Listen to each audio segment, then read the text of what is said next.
میں اور آپ اپنی زندگی میں اتریں، اپنے شب و روز میں اتریں، اپنے کاروبار میں اتریں، اپنے دوستوں کی بیٹھک میں اتریں اور دیکھیں ہماری زندگی میں کہیں جھوٹ تو نہیں جڑا ہوا۔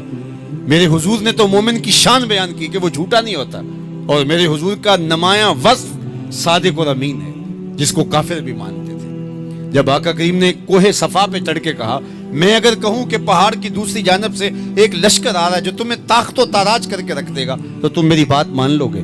تو انہوں نے کہا نہ بھی نظر آیا تو ہم کہیں گے ہم اندھے ہیں، آپ سچے ہو۔ جو اتنا سچا، جس کی صداقت کی قسمیں کھائی جائیں، جس کی امانت کی قسمیں کھائی جائیں، ہم اس کے غلام اور اس کی امتی ہوں۔ یہ بالکل آپ کے پاس جاپان بستا ہے، ایشیائی ملک ہے، اور وہاں بچہ بھی جھوٹ نہیں بولتا۔ وہ کوئی اور گوشت پوست کے بنے ہوئے انسان ہے؟ نفس اور شیطان ان کے ساتھ نہیں جڑا ہوا؟ کیا ان کی ضروریات اور ان کی مجبوریاں نہیں؟ لیکن وہ جھوٹ کیوں نہیں بولتے؟ ان کی ماں نے بتایا بیٹے جھوٹ نہیں بولنا، ان کے باپ نے بتایا بیٹے جھوٹ نہیں بولنا، ان کے استاد نے اسکول میں بتایا بیٹے جھوٹ نہیں بولنا۔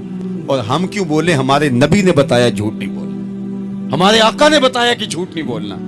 اگر ہم آقا کے سچے غلام ہیں تو ہماری زبان سے جھوٹ نکل ہی نہیں سکتا۔ جب کوئی شخص جھوٹ بولتا ہے، حدیث پاک میں آتا ہے اس کے منہ سے بدبو نکلتی ہے، جس سے اللہ کے رحمت کے فرشتے ایک میل دور ہٹ جاتے ہیں، اور اگر وہ پھر جھوٹ بولتا ہے تو فرشتے اور پیچھے ہٹتے چلے جاتے ہیں۔ اب سویر سے لے کر شام تک جھوٹ جھوٹ اور جھوٹ، اور فرشتے کہاں کے کہاں پہنچ گئے۔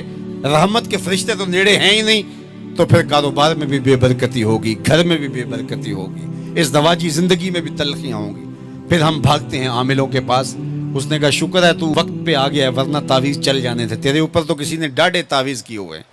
اور میاں وہ تعویذ جھوٹ کا ہے، وہ جادو ٹونا جھوٹ کا ہے۔ رحمت کے فرشتے دور ہٹ گئے اور ہم اندھیروں میں آ گئے۔ آؤ سچائی کو شعار زندگی بنا لو، رحمت کے فرشتے اپنے نوری پر تان دیں گے تمہارے اوپر، اور تم ایک انوار کے ماحول میں جینا سیکھ لو گے۔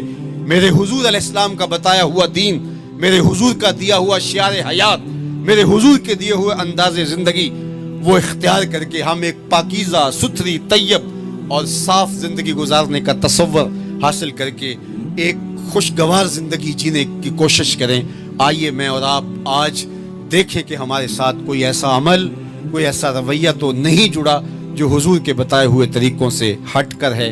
آؤ اپنی زندگی کو ان کے قدموں میں ڈال دیں، ہمارا رویہ بتائے ہم حضور کے غلام ہیں، ہمارا طرز زندگی بتائے ہم حضور کے غلام ہیں، ہمارا انداز حیات بتائے ہم حضور کے غلام ہیں۔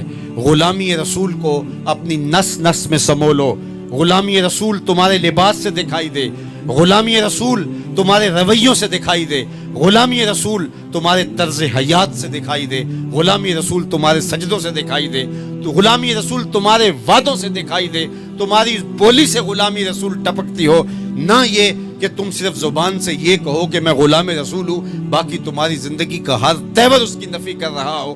آؤ میں اور آپ آج کی اس بزم نور کے اندر یہ عہد کر کے اٹھیں کہ زندگی کی ایک ایک سانس حضور کی اطاعت میں گزاریں گے، جئیں گے تو حضور کے لیے، مریں گے تو حضور کے لیے، اور زندگی کی ایک ایک سانس حضور کے نام لگائیں گے اور ان کے لیے جئیں گے اور انہی کے لیے مریں گے۔